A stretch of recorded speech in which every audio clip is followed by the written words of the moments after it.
What's up, guys?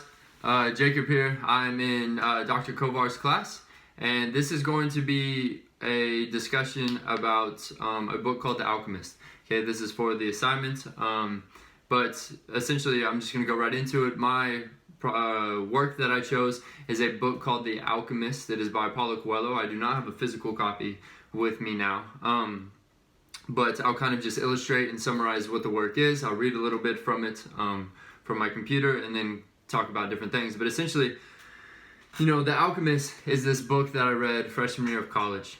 And it's a book that talks about, the main theme of the book is that the single purpose of one's life is to pursue your dreams and to pursue your personal legend. And the idea of a personal legend can be, it's this idea of your fullest potential, right? And, the reason I chose this book, and it's my favorite book, ever, is because I read it at such an important time in my life. I was a freshman in college, and I had no direction, right? I was going to school just because my friends, that's what all my friends were doing. That's what you're supposed to do. That's what my parents were having me do, blah, blah, blah.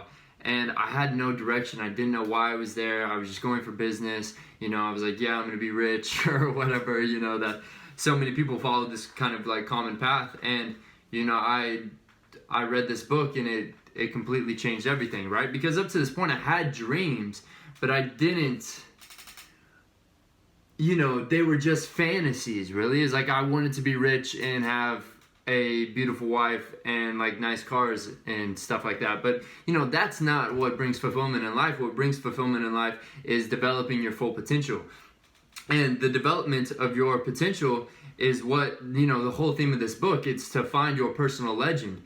And, when I found this book, I found it because I was listening to a motivational speaker and he was talking about how Warren Buffett reads for like 6 hours a day. And I was like, dude, I read for like 6 hours a year, like maybe. And so, I was like, okay, I need to start reading. Like if I want to be successful, I need to start bringing these habits and disciplines that successful people have in my life. And so second semester of freshman year, I started waking up early and I started reading. And this was the first book I read, and it was referred by a Will Smith interview that I watched. And Will Smith is a really inspiring guy. I recommend that you watch his interviews.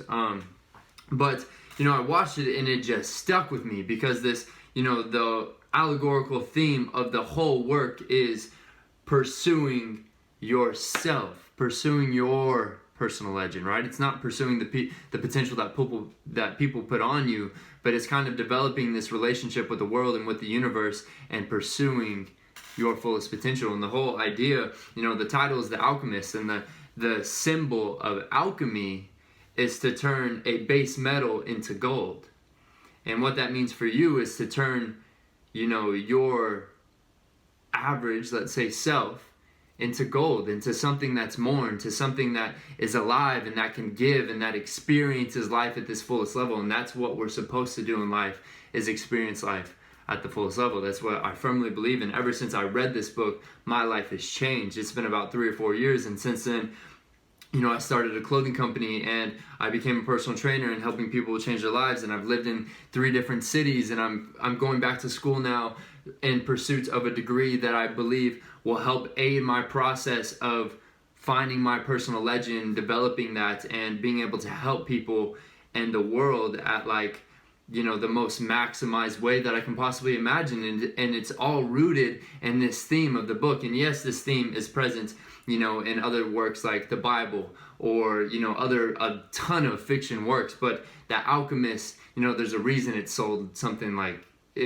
millions of copies, right? It sold millions of copies, and there's a reason because of how it's expressed.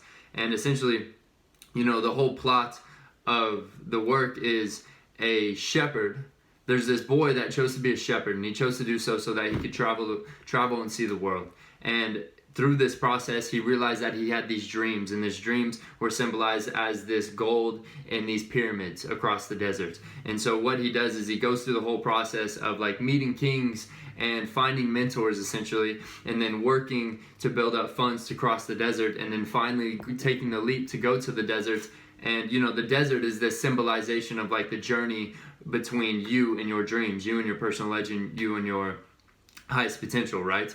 And everyone can relate to this because, if you pursue something that you really want, there's a lot of obstacles, you know, there's a lot of droughts, there's a lot of hot days, there's a lot of long nights and stuff like that. And you know, the desert is this process of going through all that. And you know, going further, he finally meets the alchemist, and this alchemist becomes like this, you know, meta mentor that shows him how to turn himself into gold. And then he goes to the pyramids and you know, finds his gold. And I don't want to spoil the whole work, so go read the book. But yeah, that's the main theme and the symbolism of the work is, you know, pursue your personal legend and become the most that you can be, and come alive, right? And to end this, I'm going to read a couple quotes from the book that I think are really important, and then I'll be done with that. But right here, I have a quote right here. It says, "Before a dream is realized, the soul of the world tests everything that was learned along the way.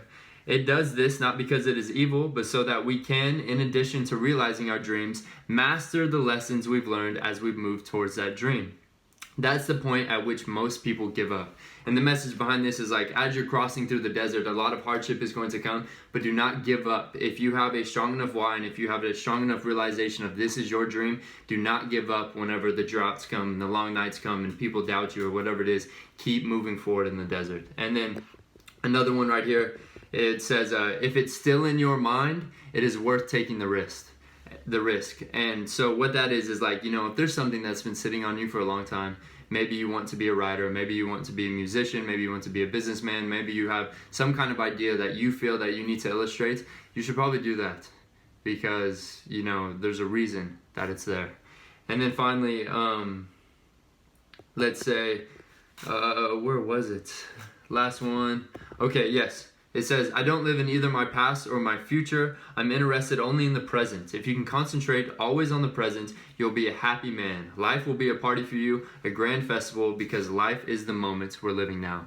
And that's the final message. You know, as you're in pursuit of these dreams, the dreams themselves, the accomplishments, the achievements are not going to be what brings you the satisfaction. It's going to be your presence and the journey itself, right? And so, you know, as you go forward, in pursuit of your dreams, which I hope you're doing, and if you need inspiration, please go read this book, or reach out to me or something like that. I would love to help. But, you know, stay present, stay alive, make connections, make relationships, and just really, you know, find the joy that exists in the world outside of material possessions and achievements, because everything you need is right with you right now. And so, yeah, and so there's my video. Go read The Alchemist. It's a wonderful book. Again, The Alchemist by Paulo Coelho. Thank you, guys.